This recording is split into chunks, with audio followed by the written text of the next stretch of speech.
Subscribe to our channel and press the bell icon to get the latest notifications. Hi everyone, so in this video we are going to discuss the current affairs quiz for February 27th and February 28th, and just to remind you that we'll soon come up with the Spotlight February 2019, that is the monthly current affairs for February 2019. You can just visit the website www.anujjindal.in and there you can find the link for February Spotlight by the first week of March. So let's start with the current affairs, and these current affairs are very important for the RBI, the upcoming NABARD examination. So let's see what the first question is. Choose the incorrect statement. Now this is very interesting question. The first statement is current Chief Information Commissioner of India, Sudhir Bhargava. So this is the correct statement. Current Chief Information Commissioner of India is Sudhir Bhargava. That means he is the Chief Information Commissioner of the authority, Central Information Commission. So the Chief Information Commissioner of Central Information Commission is Sudhir Bhargava, absolutely correct.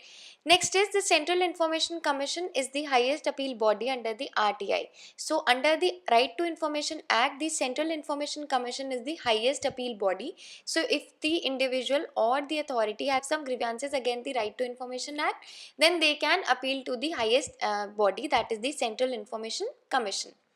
Next is the electronic voting machine. Now this is very important. So electronic voting machine is considered as information under the Right to Information Act. Recently the Central Information Commission, they have decided, or they have said that the electronic voting machine, that is the EVM machine used during the voter elections. So the electronic voting machine is considered as information. So under the definition of Right to Information Act, the EVM is considered as information, and the citizens of India can demand for the this electronic voting machine from the election commission by for rupees 10. So as per this question, none of these statement is incorrect. All these statements are absolutely correct. Now coming back to the EVM, which is considered as information, this has been recently found out by the Central Information Commission. In fact, the Election Commission can refuse for this electronic voting machine, but they should have this exemption under different act. Even after the rejection by the Election Commission, the citizen of India can appeal to the Central Information Commission as it is the highest appeal body. So the first question, that is the current Chief Information Commissioner. A question could be framed from here. Next is the Central Information, which is the highest appeal body under the RTI Act, that is the Central Information Commission. Next, is EVM considered as information? Yes, EVM is considered as information and can be taken by paying rupees 10. Next question is, what is the name of the portal launched by the Union Minister Piyush Goyal containing information related to the passenger and freight trains and links to live feeds of IRCTC kitchens? So recently an online portal has been launched by our Union Minister Piyush Goyal, and the name of that portal is Rail Drishti Board. So Rail Drishti Board actually contains the information which is related to the passengers. Now it has two bifurcation. The first one, it contains information related to the passengers and the freight trains. So these freight trains are linked to the live feeds of the IRCTC kitchens. So this is the information contained in the Rail Drishti dashboard. This is an online portal. What is the domain name or URL? That is the Rail Drishti chris.org.in. This is the domain name, or we could say the URL for this dashboard, that is the Rail Drishti dashboard. Another and very important question, and there was one question related to Mukesh Ambani in the last RBI examination as well. So Mukesh Ambani has been ranked at which position in the Loom Palace Hurun Global Rich List 2019? So this list has been revealed, or under this list, which position, that is the global position of Mukesh Ambani, has been asked by. He is the richest man of India. So if we talk about the India's rank, he is at the first position. This is related to Mukesh Ambani, Mr. Mukesh Ambani, India's rank. And if we talk about the global rank, so he is at the 8th position. So Mukesh Ambani has been ranked at the 8th position under this Loom Palace Hurun Global Rich List 2019. Now if we talk about the second person or second Indian to be ranked in this list, so he was SP Hinduja with a net worth of $21 billion. So Mukesh Ambani has the net worth of $54 billion. SP Hinduja has the net worth of $21 billion. India's, if we consider the third richest Indian in this list, he was Azim Premji. Azim Premji is the third person or third Indian to be ranked in this list, and he has the net worth of $17 billion. Now coming to the list where the global ranking, if we talk about the global ranking, so the first position has been taken over by Jeff Bezos. He is the founder of Amazon and with $147 billion of net worth. Second position is of Bill Gates with $96 billion, and third position Warren Buffett with $88 billion. So if we consider the global ranking, then first position Jeff Bezos, second Bill Gates and Warren Buffett. If we consider the Indians ranking in this position, so Mukesh Ambani has been ranked at first position in terms of Indian and 8th in terms of global ranking. SP Hinduja, India's rank is second and 40th global ranking, and Azimji Premji third India's rank and 57 in global. This is not that important, but the India's rank, that is first, second and third, and the first, second and third for the global ranking. This is the global ranking. This is important. And the finding is related to the Loom Palace Hurun Global Rich List 2019. Moving on to the next question, what was the theme for the Aviation Conclave 2019 held in Delhi? So two questions, that is, where was the Aviation Conclave 2019 held? It was held in Delhi. Which ministry organized this Aviation Conclave? So Civil Aviation Ministry organized this Aviation Conclave 2019. The theme was Flying for All.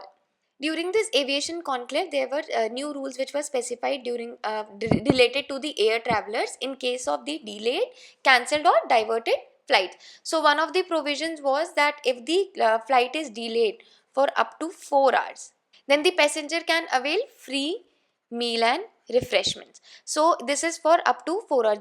These were some of the changes or modification being brought up, or aviation charter has been brought up in this aviation conclave 2019. Next is if the flight is delayed for more than 6 hours. So this is for up to 4 hours. Now if it is delayed for more than 6 hours, then the passenger would have the option of availing the alternate flight. He can go for the alternate flight or full refund. So this is the new regulation, that if the flight has been delayed for more than 6 hours, the passenger can go for the alternate flight or the full refund of the ticket. Along with this, free hotel accommodation would be provided if the schedule of the flight is between 20 pm to 3 hours. So this is the provision for if the flight has been delayed for more than 6 hours. Next, if the person dies on the board or suffers board injury, so this is related to the death of the passenger, then the airline, or if the death has been due to the airline's fault, then the airline would provide or pay rupees, or it will be liable to pay rupees 20 lakh.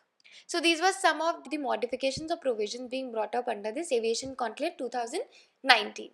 Next question is, which of the following religious text has been unveiled as the 800 kg and a 670 pages book, which is world's largest sacred book? So recently our Prime Minister Narendra Modi has inaugurated or unveiled this world's largest sacred book in the ISKCON temple in Delhi, and this book is Bhagavad Gita, or the name is Astounding Bhagavad Gita.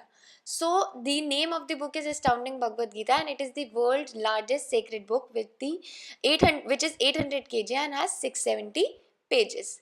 And what are the dimensions of this book? So it is 2.8 by 2 meters. So this is the dimension of this book, 2.8 by 2 meters. Next question is, which state has launched the PRANAM Commission with respect to the PRANAM Bill? This PRANAM Commission has been in news in the year 2018. Now what is this PRANAM Commission and what is this PRANAM Bill? So PRANAM stands for Parents' Responsibility and Norms for Accountability and Monitoring. So this is what PRANAM stands for, Parents' Responsibility and Norms for Accountability and Monitoring. Now this is first of its kind bill which has been passed in Assam. And what does this bill says? It says that if there is a complaint, or if there is a finding that the parents of the state government employee, now this is applicable for the state government employees. So if there's a complaint regarding the state government employees that the parents are not being kept in a healthy condition by these state government employees, or the parents of these state government employees are being ignored, then 10 to 15%, so 10 to 15% of the employee's salary would be deducted by the government, and it would be deposited in the parents account or the differently abled sibling. So this is the first time that Assam has come up with the bill so that employees could take care of the parents as well. Where this PRANAM stands for Parents Responsibility and Norms for Accountability and Monitoring, and a PRANAM Commission has been set up so that they could take care of the implementation of this PRANAM bill in Assam. Very, very important. Next, recently, which port has been used as a strategic transit route between India and Afghanistan that bypassed Pakistan?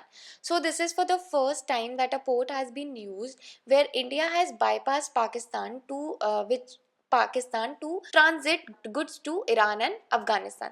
This is what it looks like. So earlier we used to go through Pakistan if we want to export goods to Afghanistan, but now we can bypass Pakistan and directly enter Iran and Afghanistan. So Chabar port has been opened recently.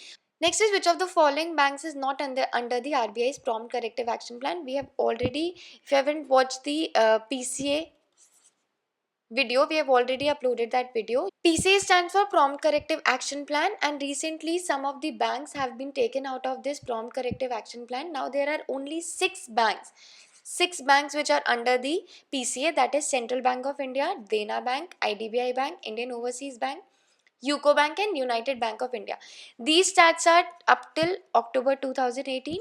Now coming back to the question, so as of February 28, 2019, which bank is not under the RBI's Prompt Corrective Action Plan? That is Dhanlakshmi Bank. So recently Dhanlakshmi Bank, Allahabad Bank and Corporation Bank, they have been taken out of the Prompt Corrective Action Plan. Rest of the six banks are under the RBI's PCA plan. Now coming to the PCA plan, so the provision, what are the different threshold limits which banks need to maintain? All the information is provided under the PCA video. You can just refer to that video. The link would be available in the description. Moving on to the next question. So recently President Ram Nath Kovind presented Gandhi Peace Prize, and who among the following is not the recipient of the Gandhi Peace Prize? So recently they presented the award for 2015, 2016, 2017 and 18, and all these people are the recipients of, or the organization are the recipients of, the Gandhi Peace Prize recently awarded. Now starting with the first one, so Vivekanand Kendra has been awarded with this Gandhi Peace Prize for contribution in the rural development or education or development of natural resources. So this is for the for which the Vivekanand has been awarded with the Gandhi Peace Prize, and this is for 2015. Now coming to Akshay Patra Foundation, along with the Sulabh International, so Sulabh International and Akshay Patra Foundation, they have been awarded for the year 2016, and Akshay Patra Foundation for the midday meal. They are for the midday meal, and Sulabh International for the sanitation. For the year 2017, Ekal Abhiyan Trust has been awarded. This is for the year 2017. And what was the purpose for which they have been provided the Gandhi Peace Prize? So it is again for the education, rural development and gender and social equality. So this is for which they have been awarded the Gandhi Peace Prize.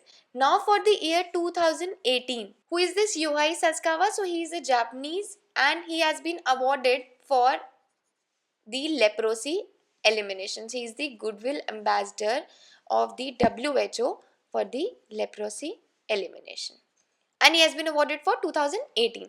So for 2015, 16, 17 and 18, Vivekanand Kendra for 2015, Akshay Patra and Sulabh International for 2016, Ekal Abhiyan Trust for 2017 and UI Sasakawa for 2018 have been awarded the Gandhi Peace Prize. Moving on to the last question, and again very important question, which state has been awarded with the Saubhagya Excellence Award under the Saubhagya Scheme? So we know about this Saubhagya Scheme. It was launched in 2017 by current Prime Minister Narendra Modi, or it is known as the Pradhan Mantri Sehaj Bijli Har Ghar Yojana. So this is the Saubhagya Scheme where there was this mission of providing the electricity to all the households, and recently Jammu Kashmir has bagged this Saubhagya Excellence Award for 100% household electrification under this Saubhagya Scheme. So this is all for the current affairs quiz for February 27 and February 28. You can download the website Infinity where you can attempt the full quiz. These are some of the important questions which I have discussed. And do not forget to subscribe to our channel Anuj Jindal. If you have any feedback, please mention them in the comment section below or any improvement which is required. Thank you so much for watching the video.